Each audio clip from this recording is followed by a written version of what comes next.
एक uncharged body का क्या मतलब होता है? एक अनचार्ज बॉडी का मतलब ये नहीं होता कि उस पर कोई चार्ज नहीं है। अनचार्ज का मतलब होता है कि जितना पॉजिटिव चार्ज है उतना नेगेटिव चार्ज भी उस बॉडी के ऊपर अवेलेबल। तो इंडक्शन वाला मेथड मैंने आपको समझाया था। एक पॉजिटिवली चार्ज बॉडी को जब किसके पास लेके आते हैं, किसके पास लाया? एक अनचार्ज बॉडी के पास, तो उसका नेगेटिव जो चार्ज है वो पास आ जाएगा और पॉजिटिव जो चार्ज है वो क्या हो जाता है? उससे रिपेल हो जाता है। तो एक चीज आपको अब समझाने जा रहा हूं बच्चों, ध्यान से सुनो कि आपके पास था क्या? एक प्लेट थी। एक प्लेट पे, पूरी प्लेट पे जो चार्ज था वो कितना था? क्यू चार्ज था। अब यहाँ पे तो इस प्लेट के लिए तो वर्ड जो यूज होगा वो होगा कंडक्शन। कैसे कि एक प्लेट को आपने अगर क्यू चार्ज दिया तो इस साइड वाली प्लेट, मतलब कि दो एरिया होंगे ना आपके प्लेट के, ऐसे है, इस साइड का एरिया और एक इस साइड वाला। तो इस साइड भी Q/2 चार्ज जाएगा, इस साइड भी Q/2 चार्ज। एक प्लेट थी, उसको कितना चार्ज दिया? Q। ये बेसिक समझा रहा हूँ, क्वेश्चन नहीं है कुछ भी। ध्यान से सुने कि अगर आपका ये जो चार्ज है ये Q है, तो आपको क्या पता है? ये चार्ज कंडक्शन की वजह से इस साइड भी कितना डिस्ट्रीब्यूट होगा? Q/2। और इस साइड भी कितना डिस्ट्रीब्यूट होगा आपका? Q/2। अब ये Q/2 इंडक्शन से यहाँ पे कितना पैदा करेगा? ये अनचार्ज प्लेट थी। अनचार्ज प्लेट का मतलब क्या है? एक तरीके से ये समझो, एक प्लेट है, उस प्लेट को चार्ज दिया Q, उसके पास लेके आए एक अनचार्ज प्लेट। तो प्यारे बच्चों अब जो समझना है, ये जो Q है ये दोनों सरफेस पे कितना कितना डिवाइड होगा? Q/2 Q/2। ये Q/2 जो इस साइड वाला है, इस साइड वाला जो है वो माइनस Q/2 तो अपने पास जनरेट करेगा और प्लस Q/2 जो है वो अपने से दूर जनरेट करेगा। देखो यहाँ पे तीन पॉजिटिव थे, तो माइनस के तीन अपने साइड वाले एंड पे कर लिया और प्लस के तीन कहाँ कर लिया उसने? फार वाले एंड पे। तो ये Q/2 इस साइड है, यहाँ पे कितना होगा? इस वाले फेस पे माइनस Q/2, इस वाले पे कितना हो जाएगा? Q/2 हो जाएगा। प्यारे बच्चों ये चीज जो बच्चा समझ गया ये बड़ा इंपॉर्टेंट है, इसको बोला जाता है distribution of charges on the plates. ये भी आपका एक एक्स्ट्रा टॉपिक आप लगा सकते हैं। आपने सिंपल सी बात समझनी है कि एक प्लेट को जितना चार्ज दिया जाएगा वो उसके दोनों एरिया पे डिवाइड होगा इक्वली कंडक्शन की वजह से। ठीक है, ये Q/2 ये Q/2 क्या करेगा? इस अनचार्ज पे इंड्यूस कराएगा, क्योंकि दूर वाले पे क्या होता है, जब बिना टच करे हुए कोई काम होता है वो इंडक्शन की वजह से होता है। ठीक है, ये माइनस के Q/2 यहाँ पे फार्दर वाले पे कैसा? Same polarity. अब सुने क्वेश्चन क्या है। Each of two large conducting parallel plates one sided surface area A, एक साइड का सरफेस एरिया ए दे रखा है। One of the plate is given a charge Q, एक प्लेट को चार्ज दे दिया Q, और अदर इज न्यूट्रल, दूसरे वाली न्यूट्रल है। न्यूट्रल का मतलब कोमल जी क्या होता है कि वहां पे आपका जितना पॉजिटिव चार्ज है उतना ही नेगेटिव है। इसका मतलब ये नहीं है कि उस पर चार्ज ही नहीं है। तो आपने इलेक्ट्रिक फील्ड बताना है इन दोनों प्लेट के बीच में। तो प्यारे बच्चों आपको क्या पता है कि जब आप एक प्लेट को Q चार्ज दोगे वो चार्ज दोनों साइड इक्वली डिवाइड होगा। सेजल उसके बाद यहाँ पे चार्ज जो पॉजिटिव है तो इस साइड कैसा इंड्यूस होगा? नेगेटिव। और फार वाले एंड पे कैसा चार्ज इंड्यूस होता है? पॉजिटिव। ठीक है, अब सुने बात को, करना क्या है। अंदर जो आपका इलेक्ट्रिक फील्ड होगा प्यारे बच्चों अंदर वाले चार्जेस की वजह से ही होगा। सुने ध्यान से, कल समझाया था आपको क्या कि यहाँ पे जो बीच वाले जो आपका फील्ड होता है इस वाले की वजह से, मतलब कि अगर आपको बताया था कि बीच में जो फील्ड का फॉर्मूला था वो क्या था? अगर एक प्लेट σ1 है एक σ2 है, कल करवा चुका हूं ये बात आपको कि बीच में क्या होता है? σ1 minus σ2 divided by 2 epsilon naught. और अगर एक प्लस सिग्मा और एक माइनस सिग्मा होती है तो क्या हो जाती है? सिग्मा बाई एप्सिलॉन नॉट हो जाती है। ये फॉर्मूला आप सभी को पता है, यही यूज करना है और कुछ नहीं करना। सुने, यहाँ पे अगर σ1 लिखना चाहूँ, σ1 का क्या मतलब है बच्चों? Charge upon area. चार्ज कितना है? Q/2 अपॉन एरिया कर लिया तो साक्षी क्या हो जाएगा? ए। यहाँ पे बात करें तो σ2 की बात करेंगे तो क्या हो गया? चार्ज कितना है? माइनस Q/2 और एरिया कितना है? ए एरिया। वैल्यू इस फॉर्मूले में पुट कर दो बस। Q/2A माइनस σ2 की जगह क्या लिखूंगा? माइनस के Q/2A डिवाइडेड बाई 2 एप्सिलॉन। इस वैल्यू को सोल्व कर दिया, जो बच गया वो आपका आंसर है। ये आपका क्या होगा? इलेक्ट्रिक फील्ड होगा। प्यारे बच्चों कल भी आपको समझाया था क्या कि इस साइड वाले दोनों इलेक्ट्रिक फील्ड क्या होते हैं? ऐड। इस साइड वाले भी दोनों ऐड होते हैं, बीच वाले क्या होते हैं? माइनस होते हैं। ठीक है, पैरेलल प्लेट कैपेसिटर की बात कर लेते हैं तो क्या होता है? इस साइड जीरो इस साइड जीरो, बीच में कितना होता है? Sigma by epsilon not. ये जो बात बताई ये बताई कल की। आज जो नई बात बता रहा हूं, आज की बात सिर्फ कितनी सी है कि अगर एक प्लेट को आप क्या करते हैं? चार्ज देते हैं, वो चार्ज दोनों साइड इक्वली डिवाइड होगा। Q/2 ये Q/2 पास वाले पे कैसा? नेगेटिव इंड्यूस करवाएगा और फार्दर वाले पे कैसा? पॉजिटिव।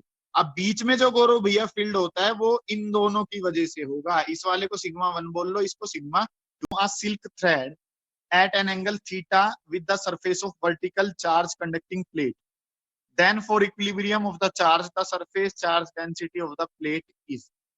आपको क्या कह रखा है बच्चों, एक स्मॉल स्फीयर है, मास, मास आती तो क्या वेट लगेगा, चार्ज दे रखा है सिल्क थ्रेड से थीटा एंगल पे। वही चीज है जो मैंने आपको समझाई थी कि W is equal to W tan theta is equal to FV। ये चीज मैं आपको समझा चुका हूं पहले भी कि आपने क्या करना होता है प्यारे बच्चों, कि कोई भी इस टाइप से थ्रेड से चार्ज और मास लटका रखे होते हैं तो कंडीशन क्या बनती है, W tan theta is equal to electric force.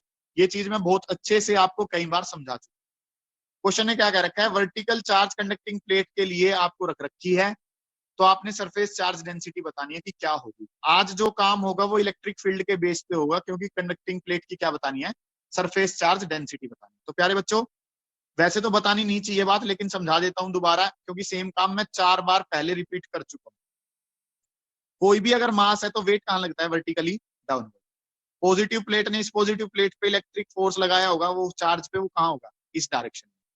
Thread से आपने क्या कर रखा था, कनेक्शन बना रखा था। थ्रेड से अगर कनेक्शन बना रखा था तो टेंशन आएगी टी, और वो टेंशन टी के कंपोनेंट टूटेंगे, एक टी कोस थीटा, एक टी साइन थीटा। इक्विलिब्रियम के लिए क्या होगा, टी साइन थीटा को कौन बैलेंस करेगा, एफ ई बैलेंस करेगा, और टी कोस थीटा को कौन बैलेंस करेगा। Silk thread at an angle theta with the surface of vertical charge conducting plate, then for equilibrium of the charge the surface charge density of the plate is. आपको क्या कह रखा है बच्चों, एक स्मॉल स्फीयर है, मास, मास आती तो क्या वेट लगेगा, चार्ज दे रखा है सिल्क थ्रेड से थीटा एंगल पे। वही चीज है जो मैंने आपको समझाई थी कि W is equal to W tan theta is equal to FV। ये चीज मैं आपको समझा चुका हूं पहले भी कि आपने क्या करना होता है प्यारे बच्चों, कि कोई भी इस टाइप से थ्रेड से चार्ज और मास लटका रखे होते हैं तो कंडीशन क्या बनती है, W tan theta is equal to electric force. ये चीज मैं बहुत अच्छे से आपको कई बार समझा चुका। क्वेश्चन ने क्या कह रखा है, वर्टिकल चार्ज कंडक्टिंग प्लेट के लिए आपको रख रखी है, तो आपने सरफेस चार्ज डेंसिटी बतानी है कि क्या होगी। आज जो काम होगा वो इलेक्ट्रिक फील्ड के बेस पे होगा, क्योंकि कंडक्टिंग प्लेट की क्या बतानी है, सरफेस चार्ज डेंसिटी बतानी है। तो प्यारे बच्चों, वैसे तो बतानी नहीं चाहिए बात, लेकिन समझा देता हूं दोबारा, क्योंकि सेम काम मैं 4 बार पहले रिपीट कर चुका हूं। कोई भी अगर मास है तो वेट कहां लगता है, वर्टिकली डाउनवर्ड। पॉजिटिव प्लेट ने इस पॉजिटिव प्लेट पे इलेक्ट्रिक फोर्स लगाया होगा, वो चार्ज पे वो कहां होगा, इस डायरेक्शन में।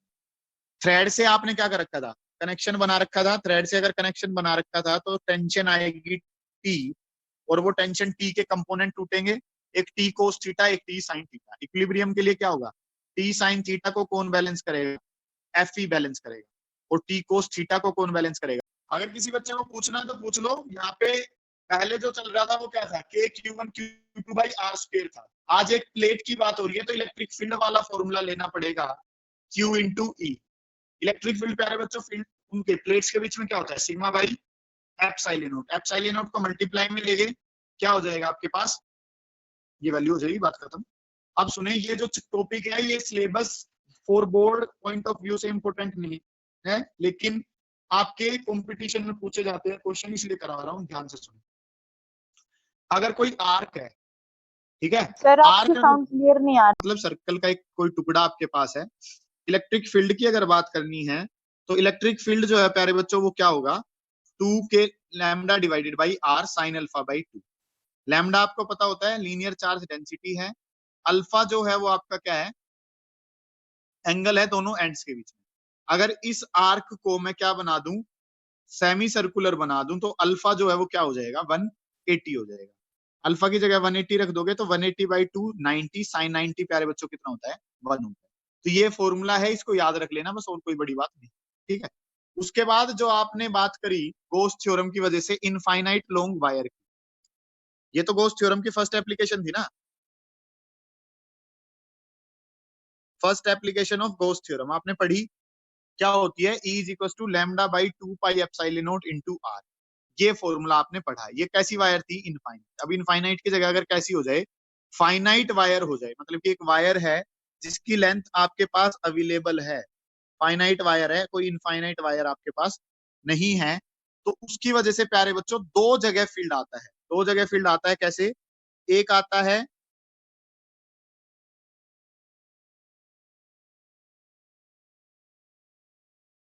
सुने, एक वायर जो फाइनाइट लेंथ की है उसकी वजह से जो फील्ड आते हैं वो दो डायरेक्शन में, मतलब कि जैसे आपके पास एक ये वायर है, एक तो जो फील्ड होगा वो इसके पैरेलल होगा, पैरेलल का मतलब ऐसे, ओहो,